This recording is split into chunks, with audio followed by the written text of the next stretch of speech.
من البصرة ينضم إلينا مراسلنا أحمد رائد. أهلا بك أحمد. بداية، ما هي تفاصيل حادثة إطلاق النار من قبل مسلحين على مواطن في منطقة العشار وسط البصرة؟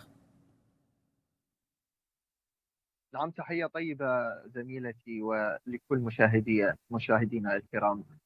الحوادث والخروقات الأمنية عادة تحدث دائما في محافظة البصرة بين تارة وأخرى بسبب غفلة من الجهات الأمنية، خاصة الجهات الماسكة للمحافظة، المتمثلة بقيادة عمليات البصرة من قطاعات الجيش، مهم. بالإضافة إلى إسناد من مديرية شرطة محافظة البصرة. هذه الحوادث يعني حدثت في يوم أمس في منطقة العشار، وسط مركز مدينة البصرة، بالإضافة إلى في قضاء شرق العرب، يعني شرقي محافظة البصرة، حيث يعني حدثت تلك الحوادث من خلال يعني مسلحين مجهولين يستغلون دراجات نارية، نعم. قاموا بالسطو على يعني مواطنين ايضا يستغلون دراجات ناريه، وقاموا بتسريبهم تلك العجلات وتلك الدراجات في طيب. منطقه العشار تحديدا، طيب بالاضافه أحمد. الى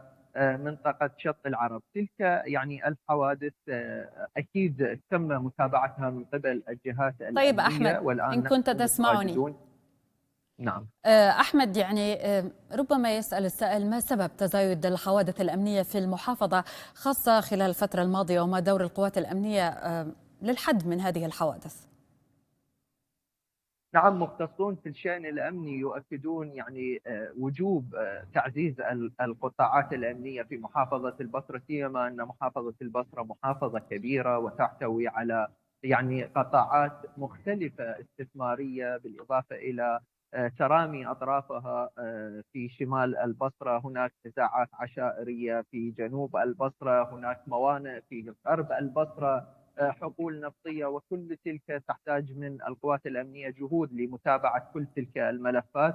نعم. والملفات الجنائية أيضا تحتاج إلى يعني قوات تعزيزية، وضعف القوات الموجودة الآن وقلة أعدادها في المحافظة أكيد سيؤدي إلى حدوث هذه الخروقات الأمنية. لكن القوات الأمنية ومنذ يعني حدوث تلك الخروقات عملت دؤوبة على القبض على يعني المجرمين، والآن هم يعني في قبضة العدالة. هم ثلاثة من المجرمين مما يستغلون دراجة نارية، وقاموا بتسليب المواطنين في عدة أماكن في محافظة البصرة، في منطقة العشار نعم. وسط محافظة البصرة، بالإضافة إلى قضاء نعم شرق أحمد، العرب وضحت شرقي الصورة. محافظة نعم. البصرة.